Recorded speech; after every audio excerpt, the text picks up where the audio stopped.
Pozdravljeni, sem Marja Milič in gledate MoneyHow, prvi podcast o upravljanju denarja pri nas. Preden gremo na današnjo epizodo, še enkrat bi vas rada spomnila na naš bootcamp, pravzaprav 2 bootcampa. Prvi se bo zgodil 21. avgusta, bootcamp za mlade, kjer bomo z mladimi sestavljali portfelj investicij, pogledali bomo, kaj mora 18-letnik imeti v svojem portfelju za dolgi rok. In pa seveda ukvarjali se bomo še z nekaterimi drugimi podrobnostmi, spoznavali bomo različne naložbene razrede in tako dalje. Pa seveda tudi enega multimiljonarja, ki nam bo razkril, kako je prišel do svojih milijonov in kako se je v bistvu lotil podjetništva. Drugi bootcamp se bo pa zgodil 18. septembra, investiranje za začetnike, kjer se bomo nekako poglobili v sklade, ki kotirajo na borzi, torej ETF-e. Spoznali bomo, kako lahko poiščemo te ETF-e, kje to iščemo in pa konec koncev pogledali bomo tudi, kako kupiti ETF v živo. In pa seveda tudi druge podrobnosti, kot so avtomatizacija, davki in vse, kar moramo vedeti, zato da lahko samozavestno stopimo v ta čudoviti svet investiranja. Glede na to, da se res zelo veliko zanimivih stvari dogaja na trgu, sem se odločila, da povabim Andraža Grahka iz Capital Genetics, da se nam pridruži. Zdravo, Andraž. Živijo. Mi da bova danes v bistvu odgovarjala na nekaj ključnih vprašanj, ki zdaj najbolj mučijo vlagatelje in so v dilemi. Zadnje čase res dobimam ogromno nekih vprašanj in se mi zdi ful fajn, da pač izkoristiva to poletno vročico, zato da posnameva epizodo o borzni vročici. Rekordi padajo praktično vsak dan in marsikdo je zdaj v eni taki veliki dilemi.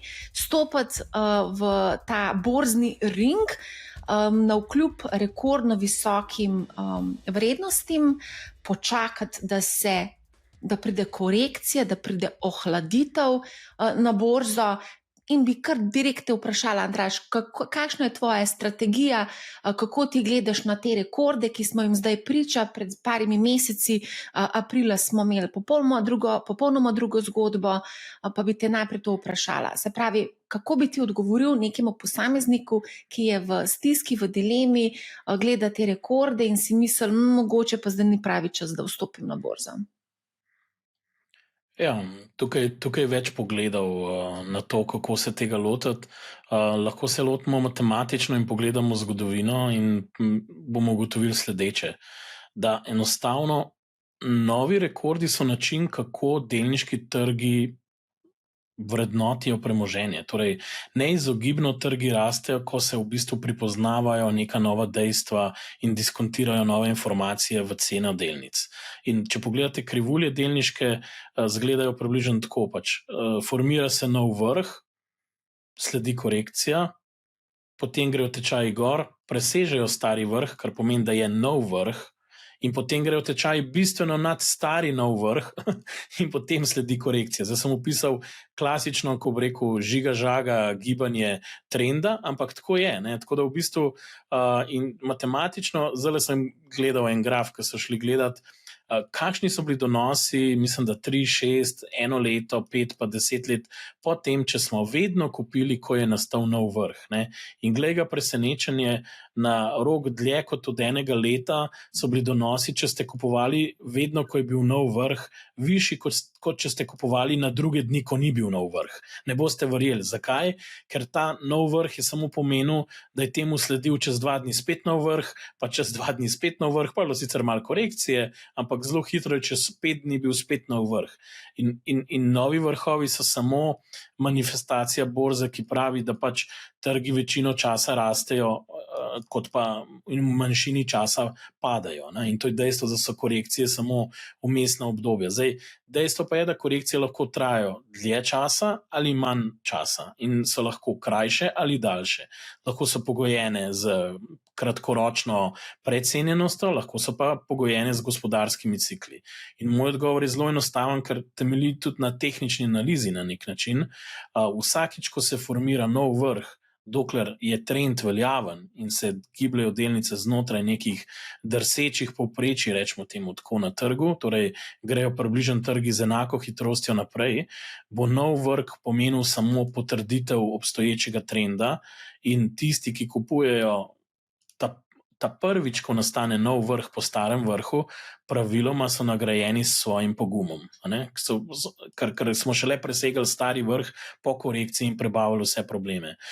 Težava, seveda, in skrb, s katero se pa soočamo, predvsem je pa, ker enkrat bo prišel vrh, mogoče in se bo trend obrnil in bo tisti nov vrh, mogoče, ko bi temu rekel, ne bo zdržal, ali pa se bojo tečaji obrnili navzdol.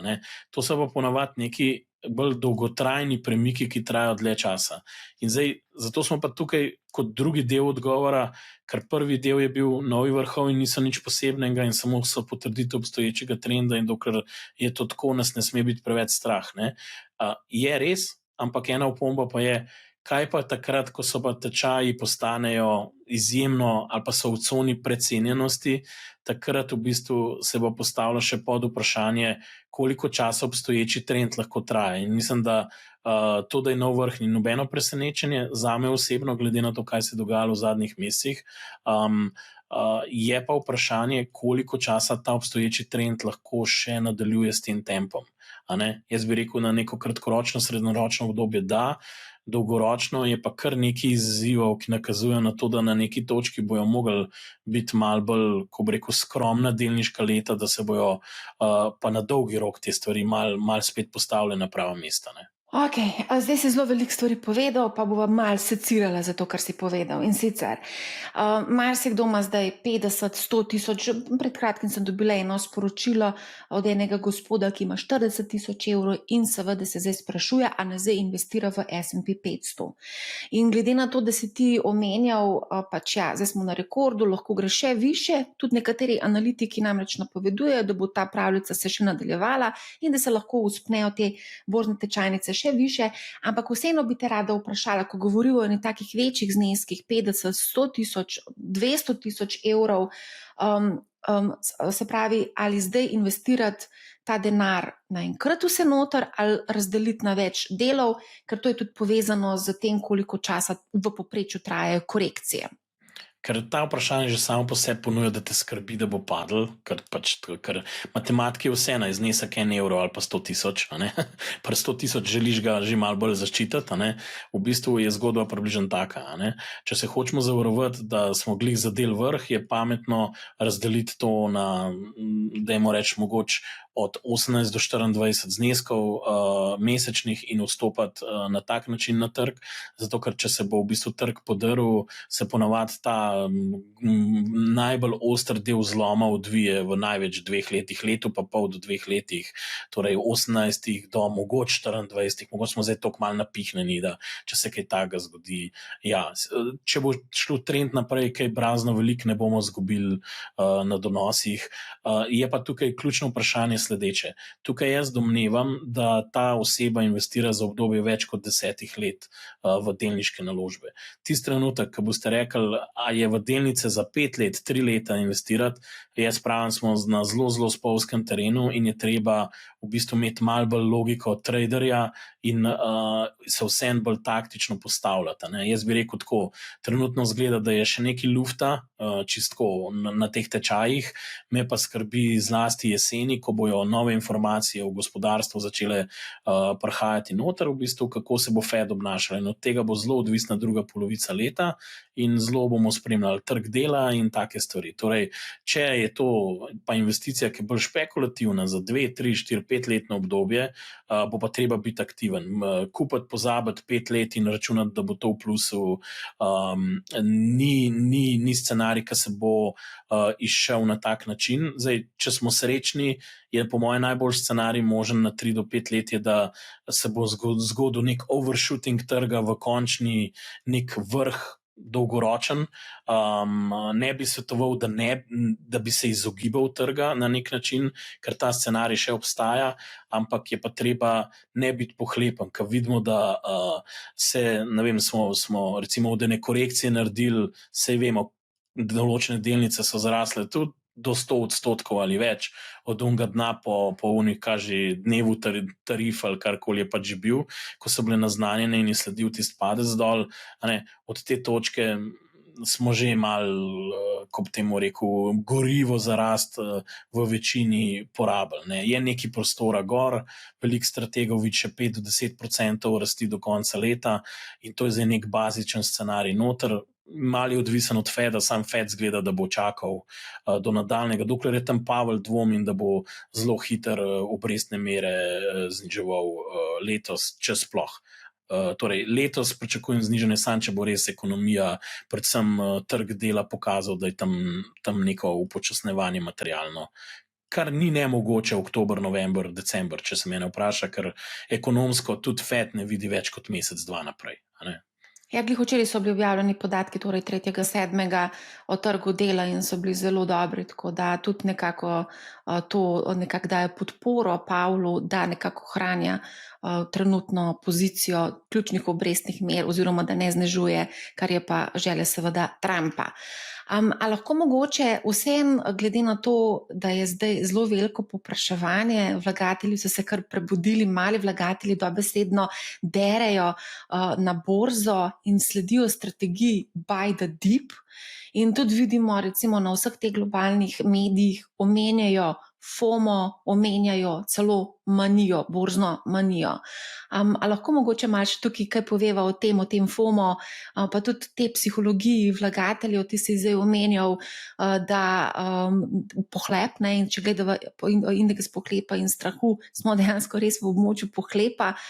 Ampak aprila, Andraž, glih takrat smo imeli bootcamp delavnico, takrat se spomnim, da je bil Nasdaq v medvedjem trendu, kar pomeni, da je za 20% upadel od zadnjega vrha in ni bil tak optimizem, kot ga zdaj čutimo na vsakem koraku.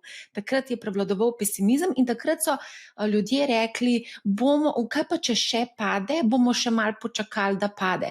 Ta psihologija, ko raste, a zdaj se splača iti noter, bomo počakali, da pade, potem ko pa pade, imamo pa kontra, mogoče bo pa še padel, kaj pa če bi počakal, in pa se zgodi nam ta scenarij, da sploh ne investiramo in kar čakamo.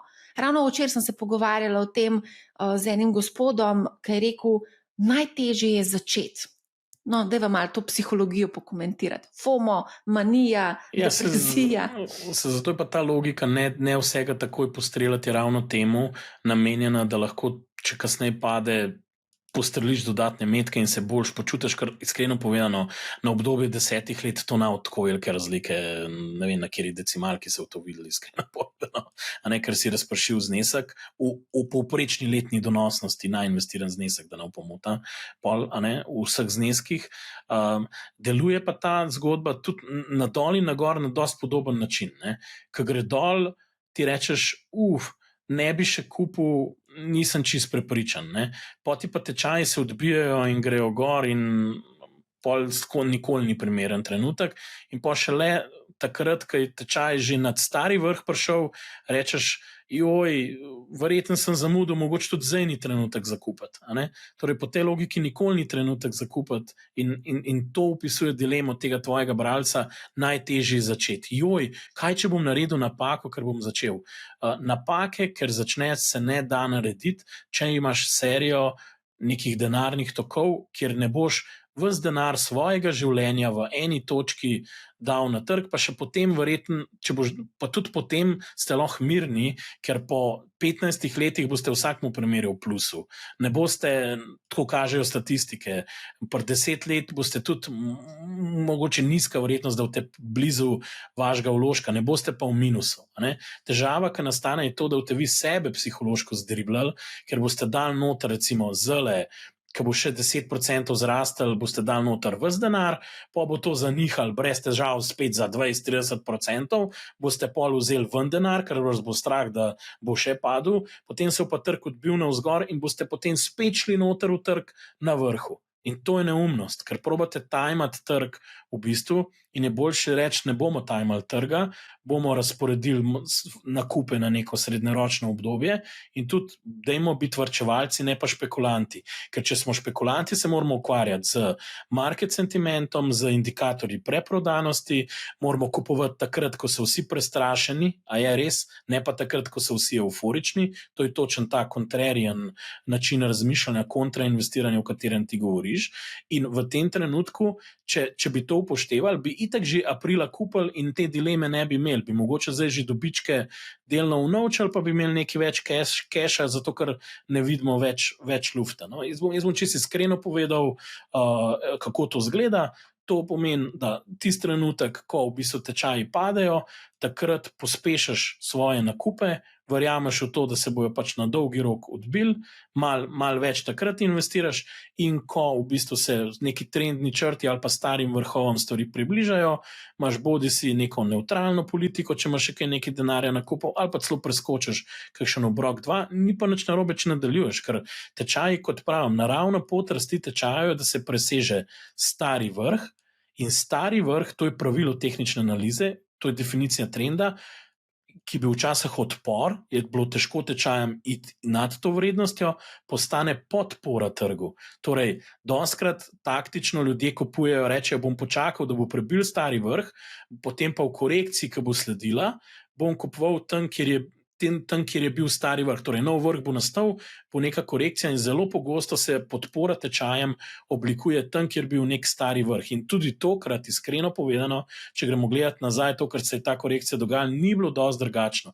Tehnika je delovala v bistvu neka bazična logika, ker so se tečaji malce nad enim vrhom izpred 3 let v bistvu stabilizirali. Ne? Tako da v bistvu trend je še zmeraj tukaj, narekuje pa ta trend, po mojem mnenju, predvsem dejstvo, da denar v obtoku se je povečeval v vsem tem obdobju, torej poleg tarif, torej FED in tudi drugi faktori trga so skrbeli, da je bila likvidnost tukaj in to je tečaje dvignilo gor. Zdaj, in to je pomembna stvar in to tudi tečaje mogoče drži na nekih vrednostih, ki so malo prenapihnjene ves čas, sam to pač tako je. To je trenutna lastnost trga, da je preveč denarja po koroni v obtoku in to vzdržuje te tečaje malo više, kot bi bilo sicer mogoče po neki čist zgodovinski ekonomski logiki. Zdaj, ko si omenjal carine, ravno zdaj se pričakuje končno odločitev oziroma dogovor med Evropo in pa Ameriko glede teh carin. Zdaj Kitajska uvaja neke nove carine do Evropske unije. Skratka, skozi neka carinska telovadba se konstantno dogaja. Tudi Kitajci iščejo neke obvode, zdaj, ko so Američani dosegli dogovor z Vietnamom. Skratka, veliko se dogaja, ampak spomnim se takrat aprila tudi napisala sem članek, ne čakajte na nov rekord, je bil borzni namig, takrat aprila je ravno Trump prišel s temi carinami, in takrat se je zgodil ta upad, ampak od tistega trenutka dalje pa do danes je recimo ameriški indeks S&P 500 sploh v drugem četrtletju dobil konkreten pospešek in je pridobil 25% v enem četrtletju. Pa mogoče še to za omeniti, ko govoriva o teh norih donosih, tudi slovenski SBI Top je bil eden najbolj donosnih na svetu, ravno mislim, da 2.7. je osvojil to prestižno titulo, se pravi SBI Top je z, mislim, da 36% donosnostjo postal najbolj donosen indeks na svetu, bil pa je v družbi zelo eksotičnih borznih indeksov, od zambijskega, namibijskega, grškega, ne vem, je bilo kar nekaj, tudi izraelski indeks recimo je bil med najbolj donosnimi, mislim, da je bil celo v prvi deseterici, 35 izraelskih blue chipov, mislim, da bo kar lepa donosnost, 25, nekaj takega, 26% donosnost v letošnjem letu. Zdaj, mi konstantno govorimo razpršitev, pa omenjamo globalno razpršene sklade, omenjamo S&P 500, Nasdaq, ampak zdaj so pa prišli tukaj v ospredju neki ti eksotični indeksi in marsikoga zdaj zasrbi. Mogoče bi pa jaz vseeno investiral tudi v to eksotiko, o Poljski se je veliko govorilo, o Izraelu, konec koncev tudi Slovenija sodi med eksotike, ko omenjamo pač te indekse. Kolikšna izpostavljenost do teh indeksov, ki zdaj res vlečejo? To je aktivna stava. Jaz imam zelo enostaven pristop. Imam jedro in ta jedro je zmeraj pasivna strategija, pač indeks, potem imam pa aktivne stave. In, recimo, jaz si dopustim maksimalno do 5 aktivnih stav, maksimalno, in nikoli več kot polovica portfelja. Zdaj, v tem primeru je lahko aktivna stava, kupil sem, ne vem, delnice firme X, ki mislim, da bo zrasla.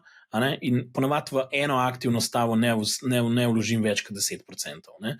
Zdaj, če mislimo, da je aktivna stava SBI indeks bo šel krat 5, to naredimo, če pa mislimo, da ne bo nič posebenega na 10 let, se pa tega sploh ne dotikamo. Torej, v bistvu, jaz bi rekel, da vsaka taka lokacija, tako, če bi šli po kakršnikoli teoriji, imajo vse te trgi tako mikronske alokacije v procentih, da je brez veze, da se o tem pogovarjamo, ker imajo tako majhno utež v globalni delniški, arhitekturi, torej že po naravi to neka aktivna stava. Če se nam zdijo zanimivi, moramo sprejeti, da je to aktivna stava, jo spremljati. Več faktorjev vpliva zlasti na male, manj likvidne, plitke trge, med te zagotovo sodi Ljubljanska borza, ki še danes ne vem, če je več kot par milijonov evrov dnevnega prometa, ker če bi rekel par milijonov nek na zahodnem trgu, pa bi me kdo poslušal, rekel, a ni smislu par milijard, a ne par milijonov, mislim.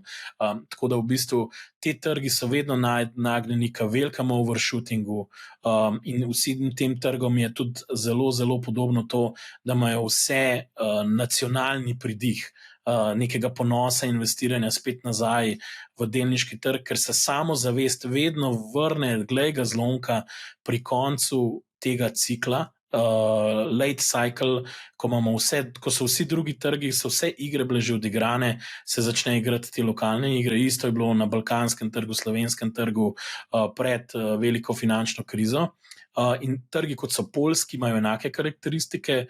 Poljska ima zelo veliko tega nacionalnega ponosa, Izrael isto, zelo notranje, velik denar, in vse te ekonomije so relativno, ko bi rekel, bile uspešne kot ekonomije v zadnjem obdobju. Vse tudi slovensko gospodarstvo, vemo, da je likvidnosti veliko na voljo v bančnem sistemu, vse je bila neka gospodarska rast, ki je bila rahlo višja kot Evropska unija, mogoče zdaj ta zadnji kvartal malo čutimo po eni vertikali, malo upočasnevanja, ampak dejstvo je, da denarja je v sistemu res zelo veliko, glede na to, kako majhen je ta kapitalski trg. In iskreno povedano, če se ta nacionalni ponos nadaljuje, dajmo temu tako reči, ali pa ta, ko bi rekel, samozavest vlaganja v slovenske blue chipe, mene popolnoma ne preseneti, da grejo te tečaji, ne bi presenetilo, da grejo te tečaji še više, kot so šli takrat.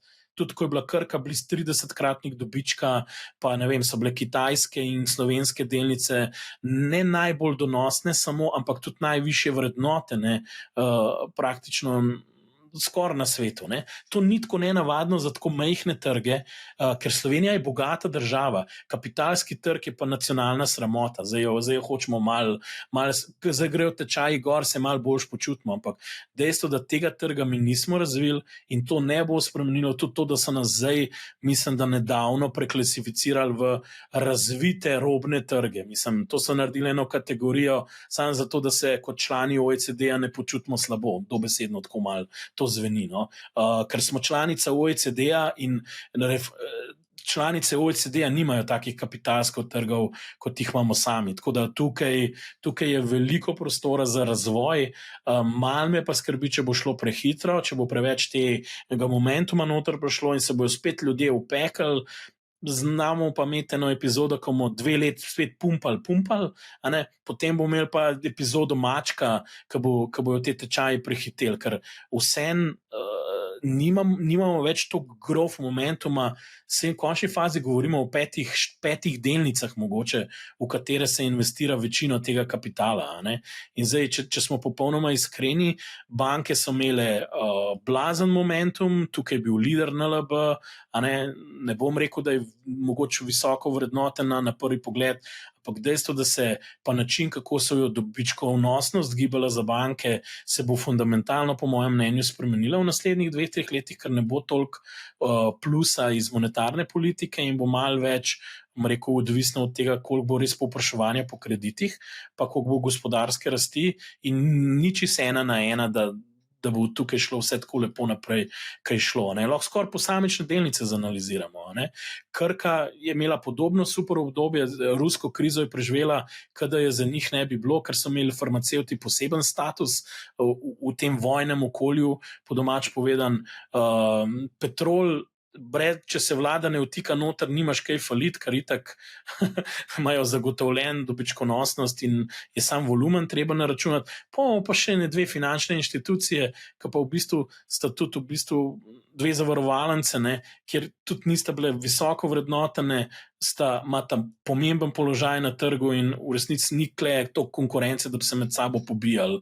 Imata ene največjih kombiniranih količnikov na svetu. Zdaj sem pa skoraj celo borzo obdelal, po domač povedan. Dobar, a lahko zdaj malo skočim. V glavnem ti bom povedala, kako ljudje razmišljajo, ker sem pod vtisom enega pogovora, ki sem ga pred kratkim imela, in ta človek je tudi investiral v, ki je bil pač Balkan, in ko sem jaz njemu rekla, ti veš, da je bil S&P 500, da je bil SBI top, najbolj donosen indeks na svetu, je rekel, tako kot leta 2007, takoj se je spomnil na tisto obdobje. In pa me je rekel, veš, ko sem se odločil za investicijo, ker sem pač imel nekaj odvečnega denarja, je bila Krka tam nekje pri 65 evrih za delnico.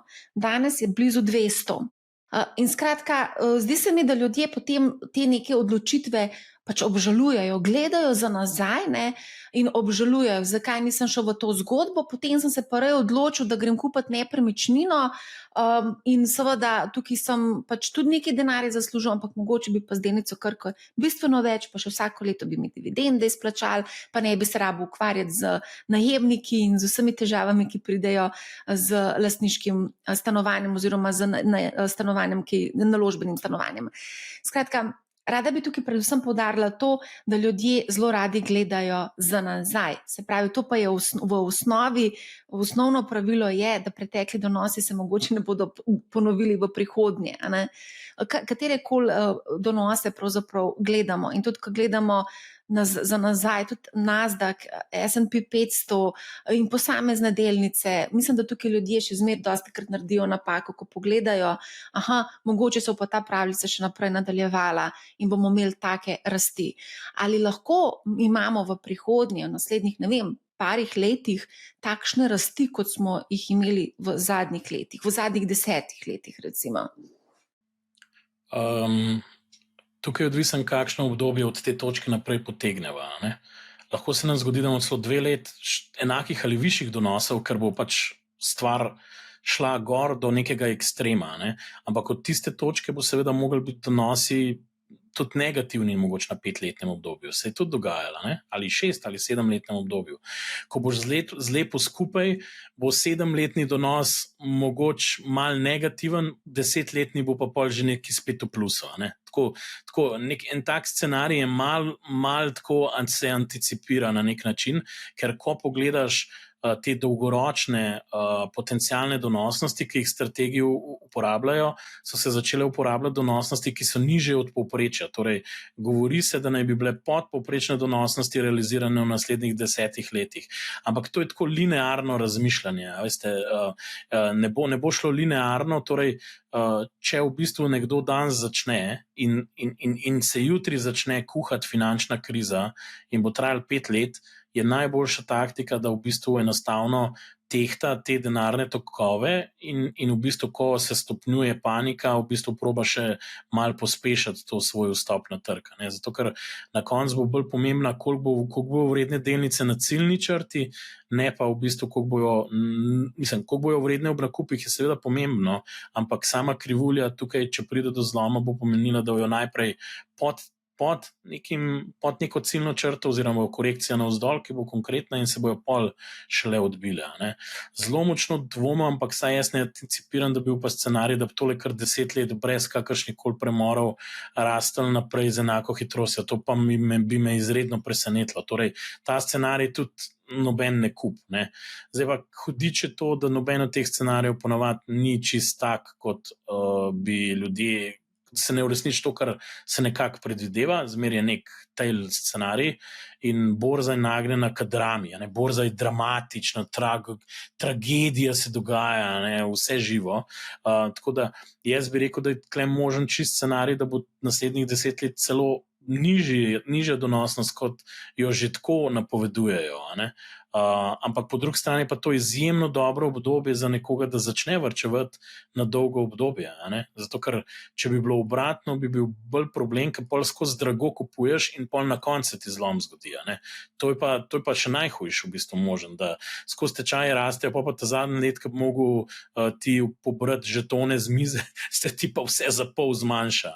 Tako da ampak ta scenarij tega ne verjamem, v tem trenutku predolgo že enostavno trajajo te stvari, preveč so jih ko bi temu rekel, nekimi opijati, da se tako izrazim, da denarjem v toku polirali.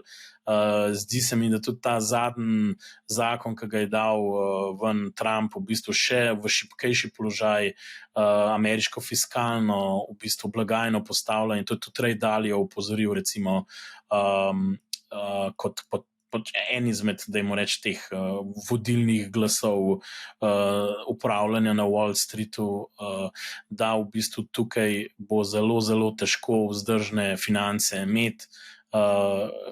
In težava, ki nastaja tukaj, da alternativa s temu so pa lahko samo seveda že znižanje obrestnih mer, glede na te, ki so danes, ampak to bo pomenilo, da bo dolar še naprej drsel navzdol, da bojo v bistvu se Američani že danes zadolževali, ampak bojo tudi devalvirali dolar. In zdaj to pa čeprav je eni rekli, to je dobro, bo rastel, ne vem, zlato bo rastel, pa kakšne, tudi delnice teh največjih podjetij lahko rastejo, ker ne vem, nek Microsoft se lahko spomni tudi o bitcoinih, koliko bo računal za svojo infrastrukturo. Stablecoinih. Tako, ja, v stablecoinih recimo, ampak dejstvo, da to ni dobro za Main Street, za splošno ekonomijo, za ljudi, ki nimajo nič od tega in v bistvu eventualno se bo se to lahko zloma, tako da ni enostavno reči, bomo zlato Bitcoin pa Magnificent Seven, pa bo vse ok, ti glih to smo malo danes debatirali, ker na eni točki se zlom in pol nič ni več ok. Tudi te asset classi se lahko iz njih pol nek beg zgodi in nekateri niso toliko likvidni, da bi to zdržali najbolje.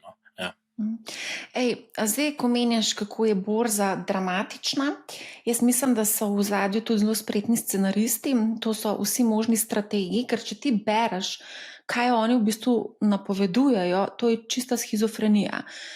Se pravi, aprila smo rekli, Američani bežijo iz ameriških delnic v evropske.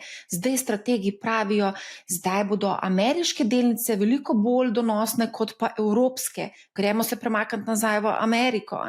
Ravno danes sem brala en članek, ker so neki strategi iz Bank of America napovedali, prodajte, ko se bo S&P povzpel na 6300 točk.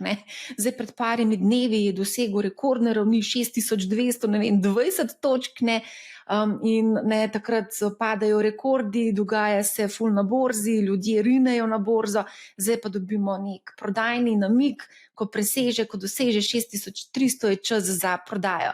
Ampak pod črto, ko bereš vse te napovedi, meni se zdi, da treba se je zavedati, kdo so te, ki dajo te napovedi. Oni tudi živijo od tega, da se ljudje malo prestrašijo, pa da ratajo malo pohlepni. To pomeni, da pač se skozi nekaj dogaja, skozi se dogaja nek biznis, skozi se računajo neke provizije. Koliko resno jemati vse te napovedi, ker recimo jaz, ki prihajam iz medijskega sveta in vsak dan berem različne napovedi, mislim, če si ti nek amaterski investitor, se ti lahko kar hitro zmeša, ker danes je tako, potem bo malo drugače, hitro popravljajo, hitro se preusmerjajo v druge trge, druge naložbe. Ja, zato ker vse te strategije praviloma imajo neko okno predvidevanja, kje bojo tečaji, 12 mesecev, mogoče največ, 24 ali nekaj takega. Tako da v bistvu to je do velike mere zelo nezanesljivo napovedovanje že samo po sebi. Potem morajo imajo neke modele, kako to napovedujejo, in seveda te variacije od kje do kje bi lahko tečaj bili so zelo velike. To so razponi 20 gor, 20 dol. Ne? Zdaj, kako bi to izgledalo, če vam rečejo, indeks S&P 500 bo, ne vem, zdaj sem zmislil, med 4500 in 7000 točk, pa bi se jim vsi smejali. Vi ste pa res strokovnjaki. Ne? Ampak dejstvo je, da neki taga je njihov model in pol morajo oni počasi zožati ta razpon in se odločiti, ali zaupajo v to, da bo bolj na zgornjem koncu ali spodnjem. In seveda kiksnejo x-krat, ampak zato, da ne morejo oni samo neke številke noter napisati in model povzeti, ker to bilo totalno dolgočasno, treba je še to osmisliti z nekimi drugimi podatki, ki jih imajo, pol neki tehtajo neke različne faktorje in pol razvijajo neko tezo, okrog katere naj bi se gibalo neko dogajanje na borznem parketu v tekočem letu. Lahko je to clash med fiskalno in monetarno politiko, lahko je to tema v bistvu stran od Magnificent Seven k drugim sektorjem, ki so nižji večkratniki. In zdaj, kje bi vklej v resnici, če hočete, fuck up? Fuck up klej je bil v zelo enostavni stvari, da Magnificent Seven so bili že relativno glede na S&P vrednoteni z eno največjih premij glede na večkratnik dobička v prihodnosti par mesecev nazaj. Ampak skozi korekcijo se je to toliko skrčilo, torej premija, ki so jo imeli Magnificent Seven, se je toliko zmanjšala, da je njihova kupna moč in dominanca tehnološka, to so res izjemna podjetja, je upravičevala višjo premijo, kot je bilo. Ne? In v bistvu ti si mogoče mu benefit, da si se umaknil en mesec v eno tretjo panogo, pa si mogel pa nazaj skočiti, zato ker se je zdaj za nazaj izkazalo, da je bil to buying opportunity in ravno v teh firmah, ki jih te tarife v končni fazi ne bodo neki prizadele, če smo čisto iskreni. Mogoče se še največ tam o Nvidii govori, so une restrikcije na čipih, pa še tam se Trump tako pograja, da pride, vrže nekaj dramatičnega na mizo, pa se začnejo pogovarjati, se nekaj zmenijo, pridejo izjeme in pol na koncu ni tako hudo, je pa neki dosegel vse neki milijard več za ameriško davčno blagajno. Kar na koncu bi en rekel, res je bilo veliko drame okrog teh tarif, malo se bo mogel še prah polešti, neke panoge, tako malo poslušam, bojo šle s časoma dobile po glavi, ne vem, kot recimo te brendi na področju mode, tekstila, recimo Vietnam, tam je kar problem, slišam na nek dolgi rok, kako jo požrli te stvari, ampak lahko se pa tudi jutri nekaj zgodi, pa se bo administracija prilagodila. V bistvu na nek način Trump hkrati pobira dodatne davke, medtem ko izdatke povečuje na drug stran za pač blagajno državno in težava recimo Feda je to, da v tem okolju razen to, da čaka, da vidi, kaj bo iz tega ratal, ne more ukrepati, ker se boji, da bo inflacija prišla nazaj in ne upa znižati obrestne mere. Medtem se pa Trump dela norca iz Jerome Powella, da je človek, ki ima prenisko inteligenčni kvocient za njegovo delovno mesto. V bistvu tako na nek način je rekel, da je glup, po domač pojem, po balkansko. Tako da pa ne enkrat, večkrat. Ja, sej na koncu je bil bolj ekspliciten, se mi zdi na začetku. Pa vmes mu je bil že všeč nekaj časa, pa je rekel, da ga ne bi menjal, pa mu spet sta prišla na vzkriž na nek način. Ja, dogaja se. Mislim, da ima Trump kar nekaj, zdaj že hoče Ilona Muska deportirati iz Amerike, tako da, če se zameraš Trumpu, po mojem ni dobro. Skratka, ampak pustila zdaj to ob stran, zdaj ne moramo se poglabljati v psihologijo Trumpa, čeprav marsikater vlagatelj se dejansko poglablja, tudi nastala je strategija tako trading iz tega njegovega danes bi, jutri ne bi, se pravi Trump. Ampak kaj sem hotel povedati v bistvu, da v bistvu v tem okolju je Trump, ki je sicer zakuhal tarife, pa na drug stran tudi sam naredil korak nazaj in še zdaj napovedal dodatne izdatke, ki bodo, ko bi rekel, vsem več denarja spravile v sistem, kakorkoli gledaš. Tako da, ko gledaš borzo, kako je odreagirala, ko na koncu šteješ pod črto, tarife ne bojo take, kot smo mislili, torej distribucija ni tako široka, kot smo mislili, in Trump, ker Powell ni reagiral, je Trump šel narediti svoj čudoviti zakon in bo zdaj naprej zapravljal. In v bistvu borza odraža dejstvo, da smo spet dobili en dodaten steroiden šot noter nekam v sistem, ki bo vsaj kratkočasno verjeten imel neke pozitivne učinke za gospodarstvo.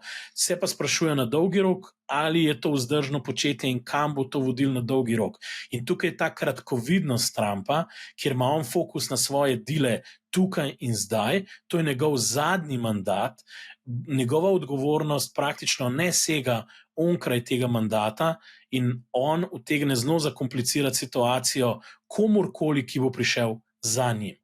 No, njegov sin je rekel, da bo kandidiral za predsednika, tako da mogoče bo zagrenil njemu življenje. A greva midva zdaj nazaj na naš portfelj, kako zdaj strukturirati portfelj. Ljudje imajo denar, 50-100 tisoč evrov, ampak recimo jaz sem dobila vprašanje za relativno kratko obdobje 5 let. Zdaj, nekaj sem na začetku omenjal, ko govorimo o investiranju na borzi, je potrebno gledati dolgoročno, se pravi 10 in več let, 10, 20, 30, 40 let. Ampak ja, marsikdo mogoče ne bo zdržal, ker tudi v preteklosti se je pokazalo, da enostavno ni zdržal tega pritiska obdobje med dve, da enostavno pač rekel je, borza je na tek, gremo ven iz te borze. Recimo za to 5-letno obdobje, kaj ti meniš o tem kratkoročnem investicijskem horizontu, za tiste, ki mogoče nekako se bodo borili sami s sabo, pa ne bodo nekako zdržali to celotno 10-letno obdobje. Vsaj 10-letno. 5 let je najbolj triki vprašanje in iskreno povedano, moj najbolj iskren odgovor bi bil, da dan zafiksirati asset classe za 5 let naprej in trditi, da to bo zdržal, bi bila laž. Direkt bom povedal. Lahko to probam narediti, ampak tak portfelj je potrebno revidirati vsako leto. Pač ne samo vsako leto, vsakih 6 mesecev, bi jaz rekel. Jaz bi ta portfelj zastavil bolj konzervativno, resno me skrbi smer, v katero gre Trump. Mislim, da bo Fed morala reagirati in da bo verjetno vsaj naslednje leto se začel zniževanje nekih obrestnih mer in tudi potencialno odkupi kakšnih obveznic, po mojem mnenju. In zaradi tega bi bil previden, kar se tiče samih delnic. Zato bi uvrstil en manjši delež na 5 let samih delnic v sam portfelj noter, iskreno povedano. Držal bi se tukaj, če bi zdaj mogel geografsko mogoče mal gledati, dajmo reči, da bi vsem vzel globalen indeksni sklad in bi rekel, hočem malo razpršiti. Mogoče bi zabelil to vsem z nekim ETF-om na Magnificent 7, ker so to res firme, ki imajo cash flow.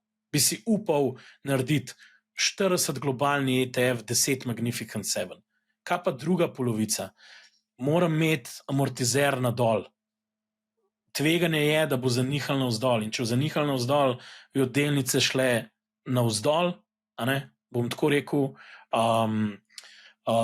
in rabim imeti tukaj miks, bi jaz rekel, obveznic, lahko 5-letnih obveznic, ki imajo neke obrestne mere, lahko 4-5% tudi, kar kupil bi obveznice, dajmo reči, da bi dal tretjino obveznic, upal bi si tudi za ostank zlato uvrstiti na 5 let, zaradi tega, ker ta strah, ki se bo pojavil nad vzdržnostjo, lahko to zlato v 5 letih požene navzgor. Ne verjamem nujno, da bo zlato čez 5 let, mislim, lahko da bo višji, ampak ne bo šlo sam gor, in pričakujem, da bi tak portfelj revidiral že na tej poti. Torej, kaj sem zdaj naredil? Pol sem dal v 2 defenzivni poziciji, obveznice pa zlato, pol sem dal še zmer v equity, kjer imam globalni indeks pa Magnificent 7, pri čemer bi mogoče si upal še tisti del, ki je na Magnificent 7, da rečemo, če je 40 MSCI World, 10% Magnificent 7, pa je to 50% delnic, bi si mogoče upal odkrhati še mal stran za enih 5% ali pa 10, mogoče Bitcoina. Čisto iz enostavnega razloga bom razložil, ker mislim, da Trump dela debasing dolarja in v bistvu pričakujem, da bi mogoče v naslednjih letih ali 2 lahko prišlo do nekega hajpa okrog, ko bi temu rekel, vse delnice lahko performajo, kakšen let, 2 še ali 3, in v tem okolju, ker vidimo zdaj to deregulacijo, tokenizacijo in te stvari, se mi zdi, da če pač ne morem ne priznati tega, da obstaja možnost pregrevanja. In če že hočem imeti neke delnice not, moram v unem delu, sicer zmanjšane lokacije do delnic, imeti neke stvari noter, ki bojo hot v tem obdobju. In v bistvu se mi zdi, Crypto in Big Seven bojo hot še kakšno leto ali 2, zihar po mojemu občutku, moram imeti pa tudi ta downside protection. Tako da 50-50, v normalnih razmerah bi bil 60-40 all-weather portfolio, tako kot je Ray Dalio rekel, v teh razmerah ni, ker so delnice precenjene. Zato sem jih dal 50 in na 5 let je to portfelj, ki lahko reže na obe smeri. Če bojo šle obrestne mere dol, bojo obveznice mi malo gor potegnile in zlato, delnice bojo sicer začele trpeti, ampak bom lahko rebalancing naredil v roku kakšnega leta in to malo spremenil, ker bojo takrat obveznice se ukrepile, pa se bom spraševal, so delnice že dovolj padle ali ne, a prodam del obveznic in jih nazaj rebalansiram ali obratno. To ni enostavno, vem, da ni enostavno, ampak jaz bi 50-50 na 5 let naredil, ne upam si, lahko bi tudi del mogoče tistega, ki je obveznice, bi lahko tudi bilo še zmer 10% tudi v cashu, da ni vse, ker lahko 1-2% dobim tudi na denarna sredstva in čakam na kakšno korekcijo. Ravno to sem te hotela vprašati, za tole likvidnost, ko vse je fajn imeti nekaj denarja, v primeru, da pride do neke korekcije, da lahko s cashom greš v neke investicije. Ja, jaz sem rekel, rebalancing bi delal, vse to so likvidne investicije, ki jih lahko kadarkoli malo preusmeram te procente. Kaj moj odgovor v bistvu prav? To, kar govorijo ljudje, da lahko zafiksiramo 5-letno obdobje, ne moramo ga. Na 5-letnem obdobju je treba delati, že po naravi statistični je distribucija donosov tako volatilna, da moraš biti bolj aktiven. Tako da 5 let ni hec, 5 let je bolj zakompliciran kot 15. Ja. Okay. No pa deva, če za daljše časovno obdobje, kako bi pa tukaj, recimo iz današnje točke, recimo, da si začetnik, hočeš investirati, zdaj se še nisi v pogumu, zdaj si se v pogumu in boš v zgodbo šel za 15-letno obdobje, kako bi strukturiral košarico za enega poprečno nagnjenega k tveganju? Za 15 let. A pa 20, se vsem, ja, več kot 10. Na dolgoročno obdobje si jaz upam sam delnice, sploh me ne skrbi nič. Ne rabim obveznic, ne rabim zlata, lahko z dovoljem malo kot aktivno stavim Bitcoin, čeprav kdo ve, kje v čez 15 let to vse skupaj iskreno povedano, ker če bo kripto mainstream, bomo imeli v indeksing not kripto podjetja in namo rabili Bitcoina imeti tam noter, tako da v bistvu eno stvar, eno veliko stavo na 15 let bi si upal. Trenutno so emerging marketsi izjemno diskontirani glede na razvite trge. Mislim, da kotirajo z največjim underperformancem skoraj v zgodovini, ne čist, ampak in bi si upal noter dati trge v razvoju, predvsem v Aziji, torej bi dal emerging Asia, Indijo in Kitajsko noter, tudi do 30% bi si upal, ker zdaj pa to toliko underperformal, da se mi zdi, da se bo kapital moral seliti tudi tako neizogibno tudi na te trge in te trgi se jo razvijali. Torej, MSCI World in Emerging Market Asia, 2 ETF-a za začetek, pa bomo pa videli. To je za navadnega varčevalca, ki mesečno varčuje in 15 let ga ne zanima. Sam mejte noter. Ne vem, tudi če 50 evrov imejte noter in sploh ne šmirglajte, iskreno povedano, kaj se dogaja s Trumpom pa drugimi okrog. Samo, torej, quality prime blue chipi, ki so uravnoteženi za dejstvo, da bojo azijska gospodarstva največja na svetu nekoč. Čez 15 let bojo sigurno imela tretjinsko utež, vse več bojo imela v resnici. No, zdaj, ko si ravno omenil Bitcoin, ko sem se pogovarjala z različnimi analitiki, mislim, da ga zdaj že kar večinoma kar vključujejo. Sicer ne v nekem večjem odstotku, tam par procentov vključujejo tudi Bitcoin v te portfelje, ampak vseeno, zdaj se mi zdi pa tudi pomembno, da se pove, da je v bistvu ta nihajnost Bitcoina se precej umirila. Mislim, da je ta indeks volatilnosti Bitcoina upadel na najnižjo raven v zadnjih 2 letih, in tudi nekateri ti strokovnjaki, ki se ukvarjajo s temi naložbami in z drugimi naložbami, nekako tudi priznavajo, da Bitcoin postaja vse manj špekulativen. In tako da mogoče, kje bo Bitcoin cena, ne vemo. Mislim, neke napovedi so bile, da vidijo ceno tudi do 150-200 tisoč dolarjev, tako da lahko gre pa tudi v drugo smer, čeprav zdaj zadnje korekcije niso bile tako brutalne, kot so bile recimo pred nekaj leti, ko so bila nihanja precej večja. Veš, zakaj sem dal Bitcoin noter?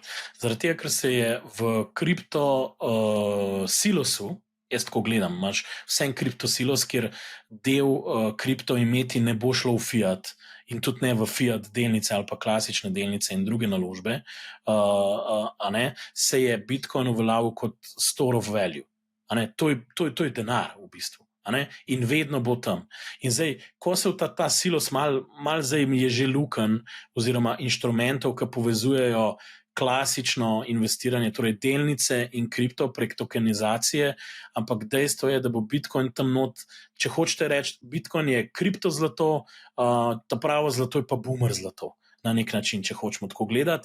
In oba imam in se generacijsko ne kregam, kjer bo zmagal, ker mi to brez veze, te svete vojne in intifade imeti, kdo komu del nese, po domač povedan. Vsak tele ima svoj vesele in naj pač imajo to. Jaz bom dal oba v portfelj noter na 15 let in naj se generacije same zmenijo, kaj bo zmagal.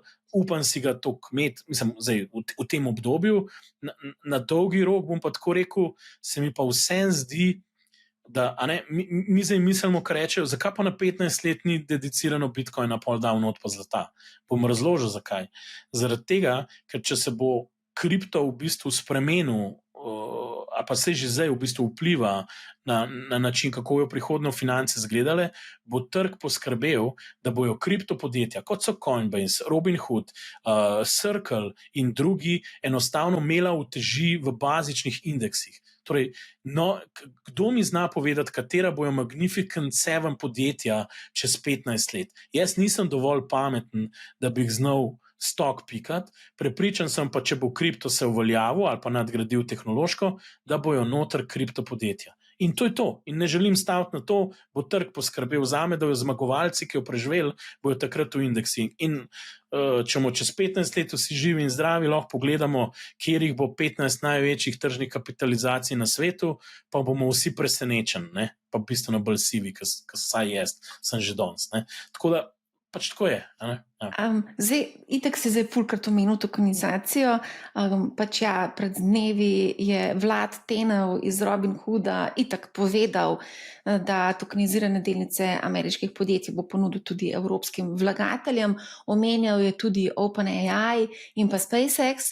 Na OpenAI so se dejansko tudi odzvali in so rekli, da je treba biti zelo previden, ker pač niso sodelovali oni z njim v nekem pogovoru, da bodo ponudili neke lastniške deleže, ker bi bili, tako da tle že v bistvu se že malo opozarja, da mogoče treba biti povsem pazljiv pri teh tokenih, sploh zasebnih podjetij, tako da mogoče sam za pač opomnik. Ne, seveda, zdaj mogoče en trend, ki se zelo, zelo pojavlja, ki vam ga lahko delim iz tveganega kapitala, in OpenAI in vse te scene, ki niso na trgu, so vse v venture capital ekosistemu. Pač tam imate veliko zaposlenih investitorjev, ki so že zelo, zelo dolg časa investirani v določena podjetja. Za OpenAI mogoče ni zdaj glih tak primer, ker res tako zelo hiter v bistvu se razvil, ampak če gledamo nek SpaceX, to traja že x časa. In veliko od teh zaposlenih ima delnice, ki jih more prodajati ali na nekih sekundarnih platformah, ali jih ne more prodati in čaka na IPO, ki ga mogoče 5 let ne bo. In zdaj pride noter Robinhood in reče, ali bi vi mogoče del svojih delnic prodali, jih bomo mi držali kot na svoji strani, na drugi strani bomo dali tokene, ki jih bojo naši kriptaši z veseljem kupili, ker jim nav treba v dolarje skonvertirati. In v bistvu rata Robinhood, ki neke vrste skrbnik, vmes med kripto in realnim svetom, tako podobno, recimo, kot imamo potrdilo v lastništvu za Novo Ljubljansko banko. Predstavljajte, tam je Bank of America, klej pa pač vmes kriptoskrbnik Robinhood, ki ima svoje kriptaše, ki hočejo imeti te delnice, na drugi strani pa v njihovem imenu drži. In točno to so naredili in s tem na nek način oni poskrbijo za konverzijo potem, ker imajo licence, dovoljenja in vse to, in pač storitev ponujajo praktično svojim strankam. In te stranke bojo imele nove inštrumente. In to je cel nov svet. Kle se odklenejo milijarde tržnih kapitalizacij, brez heca. Ja, mislim, že to, da v bistvu je nekako razburil en segment, se pravi OpenAI, oni so prav na Twitterju napisali, da v bistvu vsak prenos lastništva delnic podjetja OpenAI zahteva naše soglasje in tega nismo odobrili. Že to je v bistvu zanimivo, ampak ne samo to. Ta Vlad Tenev je v bistvu napovedal, da se bo krajina finančne panoge popolnoma spremenila v parih letih in da bo bazirala na kriptotehnologiji.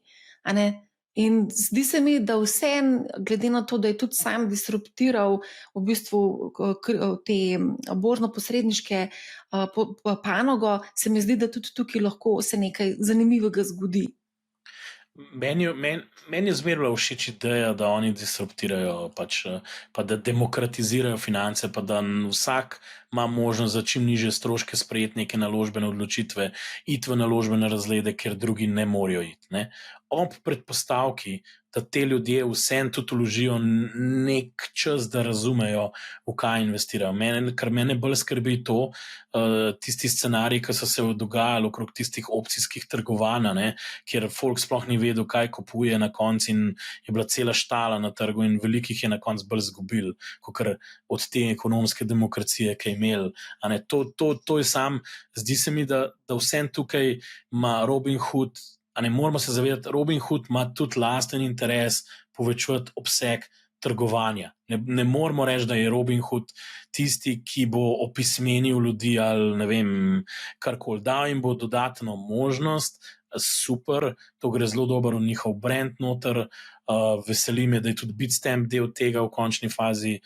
Upam, da bo materialno vlogo, ker je Evropa tukaj zraven igral, ampak vsem se je treba zavedati, da to so vsem tudi malo sindromi poznega cikla, da zdaj rine retail v neke off-market, nelikvidne imena, kjer si mogoče niti OpenAI ne želi, da bi trenutno imeli nek crowdfunding, da se tako izrazim, prek nekih tokenov v svoji lastniški strukturi. Tako da tukaj se vidi, tako da mogoče tudi treba biti malo previden, ker ta kripto se zdaj kar konkretno nahajpal. Vemo, Robinhood ga ben ni hotel povohati na $10, zdaj ga pa vsi vidijo na 150. In podobno je bil Coinbase. Tako da dajte malo, če že želite biti aktivni na te stave, dajte si zapomniti rek, da je borza je mehanizem, kjer se denar od potrpežljivih sel, oziroma nepotrpežljivih sel k potrpežljivim, in dajte raje takrat probati izkoristiti, ker so te delnice downbeat, ne pa nujno zdaj, ker je to že vse 20x in vsi vse vejo, kakao, da zdaj pa bo čisto vse drugačne. Tako da zdaj smo šla itak midva čez najin plan, ampak dajva za konec povedati še o potencialnih tveganjih, kaj lahko v bistvu zruši borzo, na kaj moramo biti pozorni in koliko bi nas to moralo sploh zanimati. Jaz mislim, da je najbolj rizična stvar, ki lahko konkretno zruši borzo, je vprašanje finančne stabilnosti ameriške državne blagajne. Jaz mislim, da je to ta glavni elephant in the room. In v bistvu tukaj ta debata bo tekla naprej. To je fluidna stvar. Se ti dvomi vedno znova ciklično pojavijo, ampak še vsakeč, ko so se ciklično pojavili, to trajalo nekaj časa in pogosto tudi ene par let malo bolečin za tvegane naložbe, preden se je stvar postavlja na neke normalne osnove. Tudi bančen sektor ali pa kakšen drug je zelo hitro lahko v centru teh problemov. Malo smo pozabili, smo imeli nekaj let nazaj 2-3 bančne probleme, ki smo jih tako na hiter stran odpihali in šli naprej. Državne obveznice drži čisto vsaka banka, ne v ZDA, po svetu ameriške, bi si skoraj upal reči. Mislim, skoraj vsaka večja banka ima neki te robe. In če pa že ne ameriške, pa ne vem, evropske, ki tudi ne bojo lepo izgledale, če se to začne dogajati. Ne?